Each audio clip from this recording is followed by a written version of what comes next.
W.D. Ross, The Right and the Good. The world is constructed of prima facie duties. When conflicting prima facie duties occur, a person must act in accordance with a more significant prima facie duty. I suggest prima facie duty or conditional duty as a brief way of referring to the characteristics quite distinct from that of being a duty proper, which has an act, in virtue of being a certain kind, i.e., the keeping of a promise, being an act in which would be a proper duty, if it were not at the same time of another, which is morally significant. The more significant prima facie duty is based on the right prima facie duty, rather than the good prima facie duty. A person has a reason and goodwill and intuition. A person uses reason and goodwill to recognize the different prima facie duties, and intuition to choose which is more significant. Multiple moral duties and intuition is the most reliable form of moral reasoning. Intuition might be our way of hypothesizing and maintaining logical consistency. There are different categories of prima facie duties. Duty of fidelity, the duty to keep promises. Duty of reparations, the compensation or the duty to try to pay for the harm we do to others, those resting on a previously wrongful act. Duty of gratitude, for the returning of services. Duty of benevolence, the duty of maximizing the good. Duty of justice, the fact or possibility of distribution of pleasure or happiness, or the means thereto, which is not in accordance with the merit of persons concerned. In such cases, there arises a duty of upset of justice. Duties of self-improvement. We can improve on our own condition in respect of virtue or intelligence. Duties of non-maleficence. Here is the duty not to harm others. In life, there will most likely be one or more conflicting prima facie duties in different situations. When faced with this decision, persons should choose the right over the good. Duty of non-maleficence is recognized as a distinct one, and as a prima facie duty more binding.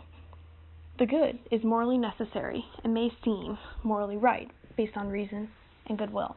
The right is morally obligation of a person and is decided based on the person's tuition. Pleasure is not a prima facie duty. There is no prima facie duty to produce as much that is good as we can, or in that there is no prima facie duty to produce other things that are good. There is no prima facie duty to produce pleasure, which will be enjoyed by ourselves. It is morally impermissible to choose the good prima facie duty over the right prima facie duty. It is morally permissible to choose the right prima facie duty over the good prima facie duty. Introducing your issue. Background. Before the recent election of 2016, marijuana in California was illegal for recreational use. However, the recent election has passed Prop 64, which legalizes marijuana for recreational use. The issue we are analyzing is whether it is morally impermissible or morally permissible to legalize marijuana for recreational use. Legalization, meaning to give legal validity or sanction to, use said item. Marijuana is the dried leaves and flowering tops of Episcopalian hemp plant that yields THC and are smoked in cigarettes for their intoxicating effect, or simplified, a drug. Recreational drugs is chemical substance taken for enjoyment or leisure purposes rather than for medical reasons. Morally permissible, meaning that the moral rules agreed with it. The legalization of marijuana for recreational use is morally impermissible based on Ross's theory. The analysis for legalization of marijuana in California involves the following prima facie duties: duty of reparation, duty of gratitude, relevance, justice, self-improvement, and non-maleficence. Duty of reparations. The legalization of marijuana will be the compensation for the war on drugs. Since the 1970s, drug war practices have led to the conviction of millions of Americans, disproportionately poor people and people of color, while failing utterly to reduce problematic drug use, drug-related disease transmission, or overdose deaths. The duty of reparation means that persons have a duty to compensate for past wrongs committed. Duty of gratitude. Some duties depend on previous acts of other men.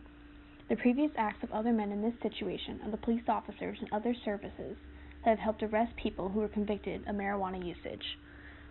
Persons have a duty of gratitude to keep marijuana illegal to show gratitude for the service men and women who performed these services. Law enforcement officers made just over 700,000 arrests on marijuana-related charges in 2014, according to the data released by the FBI. Of that total, 88.4%, or about 619,800 arrests, were made for marijuana possession alone, a rate about one arrest every 51 seconds over the entire year. That is many police officers doing their job and duty. It is a person's job to do their duty of gratitude and support them. By legalizing marijuana, persons are saying that the officers who did their job on this arrest were not necessary or moral. This means they are denying appreciation for their work. Denying appreciation is denying gratitude, which is against the duty of gratitude. Duty of benevolence, or to maximize the good in the world. Drugs are bad. Marijuana is a type of drug. Therefore, marijuana is bad. The duty of benevolence is the duty to maximize the good in the world. Legalization of something that is bad, as we established drugs are, which means marijuana is also, is stating that it is okay and good for the world. Drugs are bad for the world, and it is the duty of benevolence to maximize good, which means by this assessment we should not legalize marijuana, because it is not good for the world. Duty of justice. While there are injustices from the war on drugs, injustices are also associated with the use of drugs. As stating the duty of benevolence, marijuana is bad. Because of the effects on the drug on the user and the user's family and friends and their environment, there is a duty of justice to protect these persons. The need for justice of other people outweighs the need for justice for the war on drugs. Duty of self-improvement. Persons have a duty to improve themselves or better themselves. As stated in the duty of benevolence, marijuana is bad. Based on the effects of drug on the user, legalization of marijuana does not promote self-improvement. It actually does the opposite. Persons have a duty of self-improvement, and legalization of marijuana is counteracting that self-improvement. Duty of non-maleficence, the duty not to harm other persons. Duty of non-maleficence is recognized as a distinct one, and as a prima facie more binding. This is one of the duties of utmost important prima facie duties, and legalization of marijuana is against it. As stated in the duty of benevolence, marijuana is bad. Based on the effects of drugs on the user and on the user's family, friends, and their environment, are harmed by marijuana. The duty of non-maleficence states that a person has a duty to prevent harm. Legalization of something that causes harm is going against this duty, therefore it is morally impermissible. In life, there will most likely be one or more conflicting prima facie duties in different situations. When faced with this decision, persons should choose the right over the good. The list of prima facie duties has conflicting results. Duty of reparation states that we should legalize marijuana based on the war of drugs. However, this is a good prima facie duty. It is a good prima facie duty because persons' reason and goodwill tells them to make sense to compensate for the mistreatment. However, the right prima facie duty looks at all the prima facie duties and analyzes which is more significant. The other prima facie duties listed, gratitude, benevolence, justice, self-improvement, and non-maleficence, show that it is a person's duty to keep marijuana illegal. Some people may say that marijuana should be legalized based on the duty of benevolence. This idea is based on looking at the personal happiness received from the use of marijuana. Duty of benevolence being the duty to produce the maximum good in the world. However, person's pleasure is not a prima facie duty. By this understanding, this argument is not a prima facie duty and therefore not morally permissible based on this theory. Conclusion. The legalization of marijuana for recreational use is morally impermissible based on Ross's theory. Prima facie duties are everywhere, and persons must use their reason and goodwill to understand them, and their intuition to pick the most significant one or ones. While duty of reparation states that we should legalize marijuana, person's intuition understands that the duties of gratitude, benevolence, justice, self-improvement, and non-maleficence are more significant and must take priority. The good prima facie duty is to legalize marijuana for recreational use. However, the right prima facie duty is to keep marijuana for recreational use illegal. By this reasoning, legalization of marijuana is morally impermissible.